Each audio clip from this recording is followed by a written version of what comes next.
Olá, boa noite. Seja bem-vindo a mais um Tá na Web, o programa que deixa você por dentro do que acontece na internet e dos temas mais buscados no Google. Hoje a gente fala sobre uma viagem espacial que deu o que falar. A missão N-18, que levou hoje o ator William Shatner em uma breve viagem rumo ao espaço suborbital. Famoso pelo seu papel de Capitão Kirk de Jornada nas Estrelas, aos 90 anos, o ator entrou para a história, uma pessoa mais velha a deixar a órbita terrestre. Ir ao espaço é um sonho que muitas vezes passa da infância à vida adulta de muitas pessoas. Sair do planeta, enxergá-lo de longe, ver sua imensidão e até sentir a gravidade zero.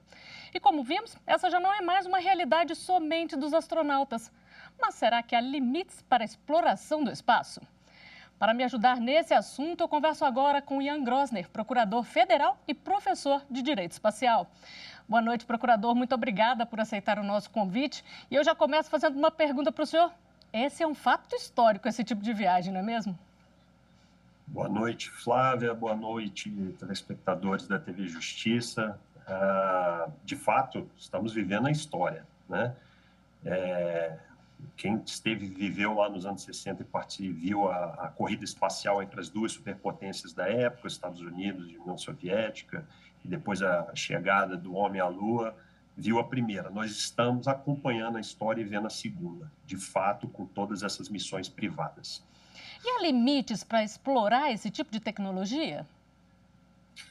Olha, o próprio Tratado do Espaço diz que o espaço é de todos, né? Daí decorre um grande princípio do tratado, que é a não apropriação por nenhum. Ninguém pode apropriar de corpo celeste, de nada. Não adianta. A gente tem sempre dar esse exemplo. O fato dos Estados Unidos ter ido lá na Lua e ter colocado a bandeira americana na Lua não torna os Estados Unidos proprietário daquele corpo celeste, né? Isso vale para todo o espaço. Então, limites nesse sentido não há. Há ainda limites de ordem técnica, claro, vai decorrer aí da engenharia, principalmente da engenharia espacial, né? Mas, respondendo objetivamente sua pergunta, não há, e é sim possível se fazer, como se fez hoje, um voo espacial tripulado por pessoas comuns. Bom, e acho que uma curiosidade que todo mundo tem é sobre essa evolução aí da exploração do espaço, não é mesmo, professor? Como é que foi isso do início até agora? Bom, a gente, de fato, como eu expliquei há pouco, a corrida espacial começou lá na época da Guerra Fria, né? Entre as principais superpotências da época, Estados Unidos, e então União das Repúblicas Soviéticas, socialistas soviéticas, e era realmente uma questão de quem ia chegar primeiro, de quem ia fazer primeiro. E a gente tem aí uma série de exemplos. A União Soviética foi, vamos dizer, ganhando as primeiras etapas, as primeiras batalhas em relação a isso, colocou o primeiro homem no espaço, Yuri Gagarin, colocou o primeiro objeto antes mesmo do homem no espaço, o Sputnik 1, em 4 de outubro de 1957, colocou a primeira mulher no espaço e uma série de outros eventos. Mas os Estados Unidos sempre tem guarda aquele trunfo final e se colocam, e alguns colocam como vencedor dessa primeira guerra espacial, vamos colocar assim, essa primeira corrida espacial, quando chegou a Lua, e de fato os Estados Unidos foram o primeiro e único país a colocar o homem na Lua, e já tem até projeto agora para retornar em 2024 com a primeira mulher à Lua, que é justamente o programa Artemis, mas isso aqui é uma outra conversa. Bom, mas de lá para cá, o que mudou? O que a gente pode dizer assim de grande evolução, que a gente pode colocar de diferente em relação a isso? Naquele primeiro momento, eram os estados, através das suas agências espaciais, que promoviam esse acesso ao espaço. Nós estamos agora passando por uma fase que eu diria uma fase de transição, em que as empresas privadas estão colocando, estão lançando, fazendo seus primeiros lançamentos, sejam de objetos, sejam de pessoas, né? Claro que isso ainda, e não se enganem, é subsidiado em grande parte pelos próprios governos. No caso aqui eu me refiro aos Estados Unidos. A NASA põe ainda muito dinheiro nesses programas, na SpaceX e nos outros, mas vamos caminhar possivelmente para um futuro em que a exploração espacial pode se dar exclusivamente privada. né, de forma privada. E isso ocorreu, por exemplo, na aviação civil. A gente viu vamos dizer, essa evolução nesse sentido, né? Lembrando que, a meu ver, o Estado vai sempre exercer um papel muito importante nesse contexto, porque cabe a ele regular e, principalmente, ver se as empresas estão observando, por exemplo, as questões de segurança que são primordiais nesse setor, né, no setor espacial. E agora, falando um pouquinho sobre legislação, existe um tratado do espaço sideral que é de 1967. O que diz esse tratado, professor? E ele já não está defasado? Olha, obrigado pela pergunta. Realmente uma questão muito que se coloca, né, quando a gente fala de turismo no espaço, como esse caso de hoje, né, se o tratado estaria antigo ou desatualizado, enfim. Bom, isso não é uma questão nova. A gente tem vários estudiosos aí do direito espacial no mundo que fazem uma leitura em relação a isso. Tem um professor Oduntan, ele é nigeriano, mas ele dá aula na Universidade de Kent, no Reino Unido. E o nosso professor Monserrat, o nosso querido professor José Monserrat, um dos grandes pilares aqui do direito espacial no Brasil, faz um artigo sobre exatamente essa questão. Porque o professor Oduntan, ele coloca como se o Tratado do Espaço fosse um grande empecilho para as atividades privadas, e, no caso, ele faz exatamente essa comparação com o turismo espacial. Mas o professor Monserrat, de forma muito brilhante, até no artigo que ele defende, ele diz que não é assim. Primeiro, porque o acordo, o tratado, está em vigor aí há muitos anos. Há, sim, possibilidade do acordo, do Tratado do Espaço, né, OST, como ele é conhecido na sigla em inglês, ser modificado, ser emendado, desde que os países signatários assim o queiram.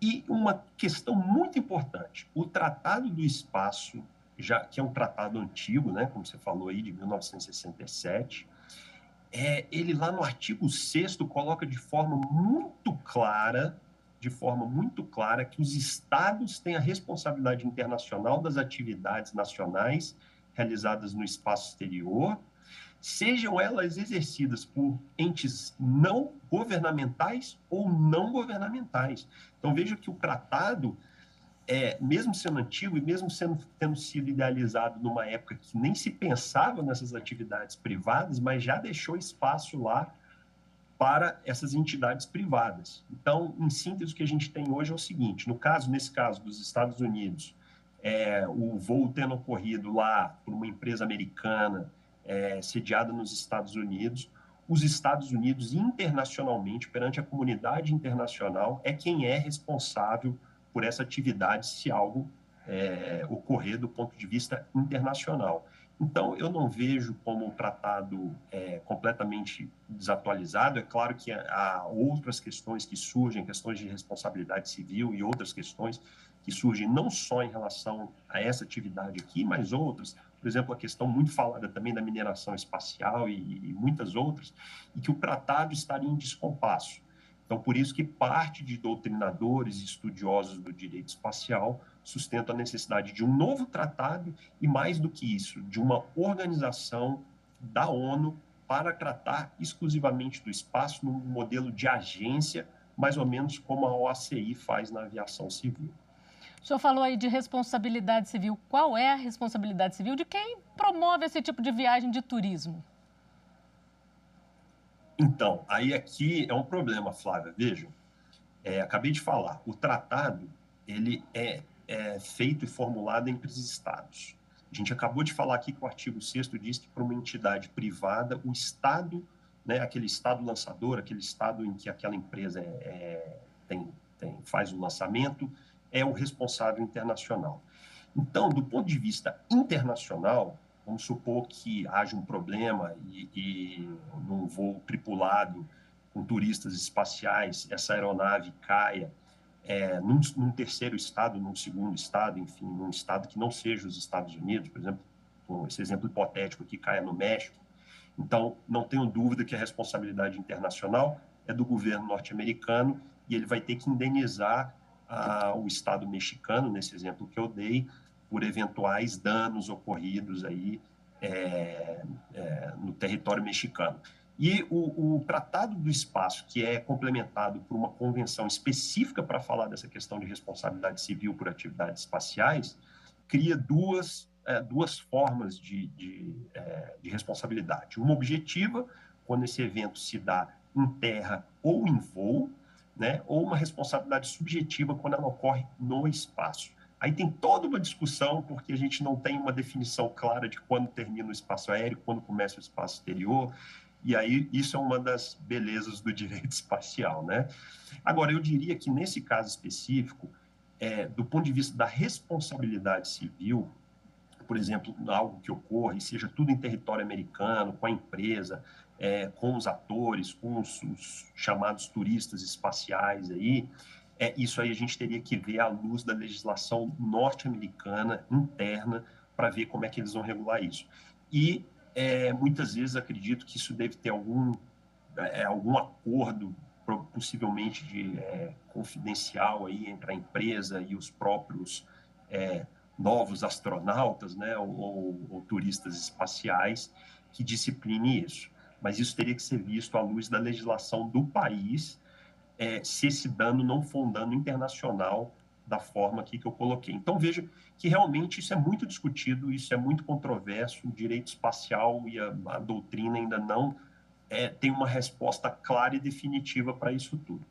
Tudo é muito novo, né, professor? Muito novo. Agora, qualquer empresa pode fazer esse tipo de exploração de turismo? Então, vai também depender da legislação e dos regulamentos de cada estado, né, de cada país. Eles vão ter regulamentos, licenças, que a gente chama de licenças operacionais, para fazer esse lançamento. Mas sim, eu penso que se uma empresa ela preenche os requisitos, principalmente os requisitos de segurança, né, ela comprova que ela consegue preencher todos esses requisitos à luz do que o ordenamento jurídico daquele lugar, então no caso dos Estados Unidos, e aqui fazendo até um paralelo, no caso dos Estados Unidos é a FAA que regulamenta isso, é o equivalente à nossa ANAC aqui no Brasil, né? Se fosse do Brasil, já não seria a ANAC, seria a Agência Espacial Brasileira, por conta da nossa legislação interna. Então, veja que entra um outro fator. A gente precisa também, obviamente, as empresas que estão operando nesse setor, elas precisam também conhecer o direito local, as leis e normas locais para saber como funciona. Mas, em princípio, a não ser que haja um problema de segurança ou algo relacionado àquela empresa, do ponto de vista da segurança nacional também, que isso é muito observado, né, pelos estados, em princípio, qualquer um poderia explorar. Professor, para encerrar, como é que o senhor enxerga esse tipo de turismo aí? Olha, eu sou vamos dizer assim, um entusiasta, né? Eu entrei nesse ramo do direito espacial justamente por conta de gostar dessas questões e filmes de ficção científica. Eu até quero fazer um registro aqui. Eu sou um fã de Star Wars, então tenho um problema aí com o pessoal do Star Trek aí do Capitão Kirk, mas com todo respeito a ele fez ficou para a história, um homem mais velho, com 90 anos, né, a subir no espaço, a passar da linha dos 100 quilômetros, que é a linha de Kármán. Então, eu sou um grande entusiasta, eu vejo com muito um sentimento realmente de que dê certo, que as coisas venham para ficar. É claro que o direito espacial e as pessoas e as organizações e os estados têm que sim se preocupar e regular da forma que seja possível a atividade espacial, seja ela privada, comercial, turística, não importa, de que isso estimule, inclusive, a própria economia, né? Os números das atividades espaciais comerciais são incríveis em termos de gastos por ano, só crescem, mas, ao mesmo tempo, a gente tem que sempre ter em contexto os tratados internacionais, como os estados se falam, se comunicam entre si, e a questão operacional e de segurança, que é primordial. Mas eu vejo como um avanço e diria mais, que não tem volta. Professor, muito obrigada pela sua participação aqui no nosso programa. Eu que agradeço, boa noite, um abraço a todos e nos acompanhem aí, porque o direito espacial no Brasil vem crescendo bastante. Um abraço para vocês. Obrigada. Bom, e para quem tem dúvidas sobre o tema, eu convido a assistir uma série de documentários da TV Justiça sobre o assunto. O material está disponível no canal da TV Justiça no YouTube. Vale a pena dar uma conferida. E ainda sobre as viagens espaciais, a gente fez uma enquete para saber se as pessoas teriam coragem de ir ali no espaço, dar uma voltinha. 52,9% dos internautas disseram que não tem coragem de fazer uma viagem espacial. E 47,1% disseram que sim. Nota-se que a maioria ainda tem um friozinho na barriga ao pensar em ser astronauta, mesmo que por um dia. E agora, a gente dá uma olhada no que mais está na web e os assuntos que movimentaram a internet no início desta semana. O Dia do Fisioterapeuta foi um dos destaques da internet desta quarta. Comemorada hoje, a data é uma forma de homenagear esses profissionais que fazem a diferença na vida das pessoas todos os dias, principalmente em tempos de pandemia, não é mesmo? Eu aproveito para deixar aqui os parabéns a todos os fisioterapeutas. E agora vamos falar sobre o retorno das aulas 100% presenciais em São Paulo, que também foi destaque de pesquisas no Google. A partir da próxima segunda-feira, só poderão ficar em casa os estudantes que apresentarem justificativa médica. O assunto gera polêmica, pois, segundo o Sindicato dos Professores do Estado, as escolas não têm condições de cumprir os protocolos de segurança. Lembrando que São Paulo atingiu, nesta semana, mais de 80% da população adulta com esquema vacinal completo. E o último destaque da semana, com mais de 200 mil acessos, que não poderia deixar de falar, foi o Dia das Crianças. Além de mensagens para homenagear os pequenos e das fotos de celebridades na infância, um dos tópicos mais acessados foi sobre os direitos das crianças. Direitos esses que devem ser respeitados. E a gente vai agora para um intervalo rapidinho. No próximo bloco, você já sabe, falamos de fake news. Eu volto já.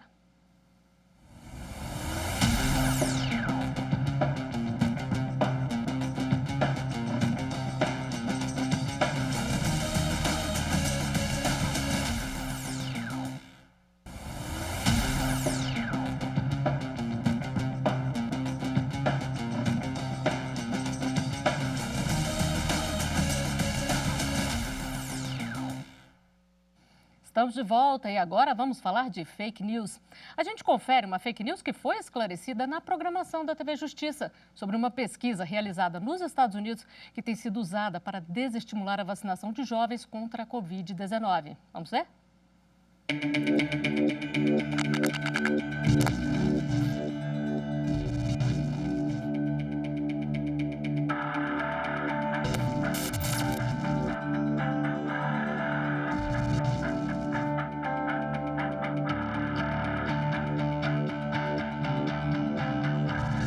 Sabe-se que, ao se infectar pelo vírus da Covid, o risco de desenvolver complicações ele é muito maior do que qualquer risco relacionado ao evento adverso à vacina.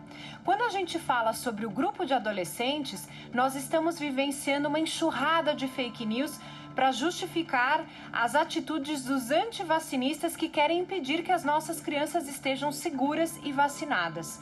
Tem circulado de várias formas números absolutos que vêm de planilhas que nós nem sabemos de onde, falando que há um risco maior de miocardite ao se imunizar. Nós temos que ter cautela com esses dados absolutos que não forem investigados pelas agências regulatórias e realmente descartados relação causal com a vacina e até finalizado colocando alguma temporalidade. Outro ponto importante é que, por exemplo, eu adolescente, se eu me vacino e sinto uma dor no peito por estar ansiosa para receber a vacina, eu posso livremente reportar ao sistema de vigilância que eu tive uma dor no peito. Isso pode ser considerado um efeito cardiológico. Então, muita cautela com relação a coisas que têm saído, inclusive com publicações pré-print, que nem foram ainda avaliadas pelos pares, e sim avaliados os dados para que seja efetivamente a mensagem científica respeitada e continuamos com a segurança da vacina e pedimos aos pais que vacinem seus adolescentes.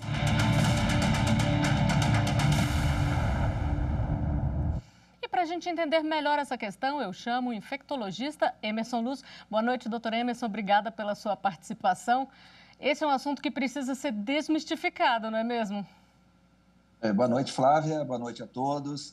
É verdade. Existe esse conjunto de fake news que estão atrapalhando muito pessoas que não conseguem decidir se vão vacinar seus filhos, suas crianças, seus adolescentes, aqueles que são responsáveis por eles, realmente ficam numa sinuca, às vezes, porque houve até profissionais de saúde opinando contra a vacina, o que é um grande absurdo. E o que se sabe efetivamente hoje, doutor Emerson, sobre essa vacinação para adolescentes? A vacina que está sendo utilizada nos adolescentes é a vacina da Pfizer, que usa uma plataforma de RNA mensageiro. Essas vacinas foram amplamente testadas previamente quanto à segurança e eficácia. Elas estão aprovadas, essa vacina especificamente, aqui no Brasil, a da Pfizer, está aprovada para ser utilizada nessa faixa etária. Existe esse estudo ele não foi revisado, ele utilizou números brutos, casos de miocardite que foram sendo relacionados de uma forma não muito científica com a vacinação. Esse estudo não serve para nós nos basearmos e contraindicar uma vacina. Por enquanto, a vacina, ela tem sim indicação, é necessário fazer essa vacina para bloquear o máximo possível a disseminação, principalmente da variante Delta. Agora, a gente sabe que o jovem, ele às vezes tem aquela sensação de que nada vai acontecer com ele, que não vai pegar a Covid-19. Justamente por isso, é importante fazer uma campanha junto a esse público e todo jovem se vacinar, né, doutor Emerson? Certamente. A variante Delta, ela tem uma característica muito interessante, que ela tem uma transmissibilidade maior, ela passa mais facilmente de uma pessoa para outra e ela tem até a capacidade de infectar. Uma pessoa infectada vai passar para 8 pessoas, diferente lá do início da pandemia, quando uma pessoa passava para 3 pessoas. E os jovens, eles têm um estilo de vida que já é um estilo de vida que eles quebram muito a distância, distanciamento de segurança, às vezes por necessidade mesmo, ou pelo estilo de vida social. Então, essa faixa etária, ela tem que vacinar, porque o vírus ele vai procurar uma brecha para conseguir continuar se disseminando. E essa brecha é justamente nas pessoas não vacinadas ou vacinadas parcialmente. Agora, o senhor já adiantou para a gente que a Pfizer é a única autorizada atualmente no Brasil para esse público. Por quê? São os estudos que foram apresentados, eles englobaram essa faixa etária. Por exemplo, a Coronavac já foi discutida aqui no Brasil, mas ela ainda não apresentou trabalhos que tenham resultados efetivos, demonstrando realmente a maior eficácia ou a segurança. Sabemos que é uma tecnologia amplamente usada e já dominada pelo Brasil, a tecnologia da Coronavac, mas temos que esperar a publicação dos trabalhos. Realmente, fazer ciência não é fácil, temos que esperar. Bom, e no mês passado houve a polêmica em torno da vacinação desses jovens e até uma recomendação do Ministério da Saúde para voltar atrás na decisão de vacinar adolescentes. Na época, representantes do governo federal chamaram a atenção para um possível efeito colateral da vacina da Pfizer, a miocardite, um tipo de inflamação no músculo cardíaco, como a gente comentou aqui, né, professor? O que o senhor tem a dizer sobre isso? A miocardite ela pode ocorrer não só com o coronavírus, mas o próprio vírus da gripe pode estar relacionado com miocardite, outras doenças infecciosas. O que nós sabemos é que o risco de desenvolver miocardite com a Covid é até 16 vezes maior do que causado, por exemplo, relacionado à vacina. E esses estudos ainda não são conclusivos se realmente estão sendo causados pela vacina, têm que ser revisados. O que sabemos que hoje a segunda maior causa de óbitos entre 10 e 19 anos está relacionado à Covid. Está perdendo somente para aquelas causas externas, acidentes automobilísticos, agressões, violência. A segunda maior causa de óbito nessa faixa etária tem sido a Covid, infelizmente. Pois é, o senhor tocou num ponto aí muito importante. É preciso alertar para esses números e a taxa de internação também, que cresceu bastante, né, doutor? Exatamente. Tivemos um aumento agora até o último levantamento, de 11% o número de jovens acometidos nessa faixa etária, abaixo de 19 anos. É um aumento importante e estão concluindo nos estudos, nos levantamentos também, que de cada 10 óbitos, 3 estão relacionados aos jovens abaixo de 40 anos, mas pegando também crianças e adolescentes, infelizmente. A vacinação é a saída, é a solução para evitar esse número. Porque temos que pensar na vacina como uma gestão de risco. Eu diminuo o meu risco de ter um quadro grave. Eu posso ter Covid vacinado? Posso ter Covid, mas geralmente será leve. Bom, então, para encerrar, eu gostaria que o senhor desse um recadinho final aí para esses jovens que estão nos ouvindo ou para os pais e responsáveis aí também que estão nos ouvindo.